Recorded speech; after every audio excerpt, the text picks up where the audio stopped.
Welcome to Luca is a Billionaire, where the only thing I invest in is your answers. You start by making the physical and system checks. Confirm your iPad model and iPad OS version support Stage Manager, then connect the external monitor with a USB-C cable or dock. Once connected, open Control Center and enable Stage Manager, or go to Settings Home Screen and Multitasking. Enable external display support if prompted. You do this now so the iPad can route windows to the monitor and keep your workspace ready for arranging apps and resizing windows. Once Stage Manager is active and the monitor is detected, drag an app from the iPad to the external screen to create a new window, then open a second app to form a split or a stack. Make sure you understand which screen is primary by checking Settings Displays. Set display zoom and orientation to match the monitor.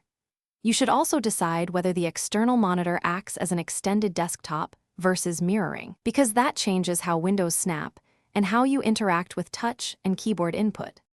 To finish, optimize your workflow.